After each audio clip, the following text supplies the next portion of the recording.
Well,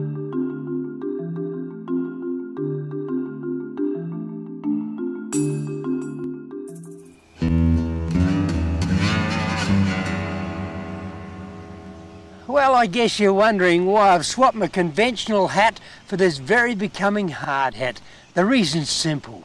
We've come to a disused mine site at Drake in northern New South Wales, and these things are compulsory. So now, I'll bet you're wondering what on earth a disused mine site has got to do with gardening. Again, the reason's simple. We've come to look at some trials that have been done with the magic mud. It's basically a carefully modified residue from the alumina refineries. We take this caustic material and we turn it into a nice inert product. The very first application we had was to treat water, because we knew it would treat contaminated water so well that we could take mine water and treat it to drinking water standards or better. Then we were left with this reddish kind of sediment on the bottom that slowly dried out, and we thought, what are we going to do with that? And the logical thing says, let's plant it. The red material consists of a cocktail of minerals, and they're all pretty natural minerals. Some of the things that you even take if you take stomach acid tablets. And when you add it to the soil, it will neutralise acid without becoming caustic. We wanted to see if the plants were going to take up metals. Remember, we'd taken all the metals out of the water, so we thought the best thing to do is we'll grow vegetables, because vegetables are analysed all around the world to make sure they're safe for human consumption. We had a student, Trent Biggin, did that as his honours project, and he analysed the vegetables and they all complied with the limits for human consumption, so we ate them.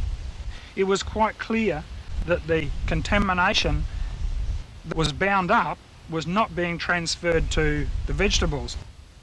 All of this ground is mine tailings, and it's contaminated with heavy metals. It's also got a pH of around about 2.5, and that's like trying to grow plants in sulfuric acid. This vegetable patch shows the benefits of using what would otherwise be a waste material. Add 1% and you start to see things happening. There's not many seeds have germinated, but the one silver beet plant that has is looking really good. When you get to 2%, well, then you've got a lot more seeds have germinated, and all the silver beet that are growing there are looking pretty good. The next 3 beds have had 5% by volume added to the soil, and now we see a great difference. There's a whole lot more seeds have germinated, and all that are here are looking so good. There's fabulous tomatoes, and there's a beautiful pumpkin over there. Now, home gardeners probably wouldn't need to add up to 5%, because the soil they're growing their plants in is nothing like this. Probably about 1% would be adequate. Estelle Webb is a 17-year-old student who's won a couple of science awards, the most recent being the International Young Scientist of the Year for her work with this modified red mud. Estelle, tell me about the trials you did for this competition. Well, firstly I set up a pot trial experiment, and that was basically foam boxes with the soil in it, and I placed different percentages of ViroSoil into the boxes and set up 2 controls.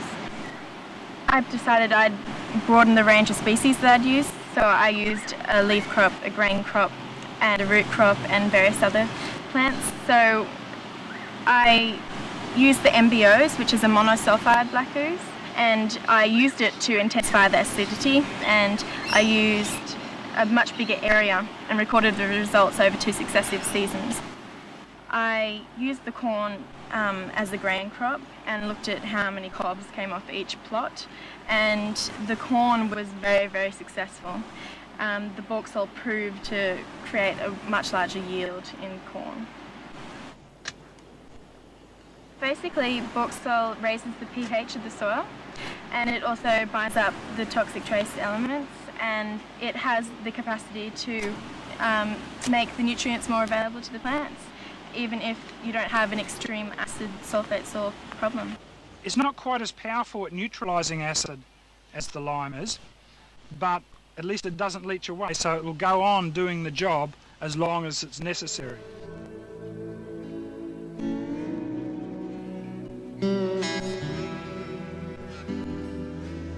There's no doubt that this certainly is a unique product, and it's been used right around the world to clean up polluted waterways and soils, and the result, a much healthier environment. Its potential for garden use has yet to be realised, but it may well be the soil additive of the future. We'll keep an eye on its progress.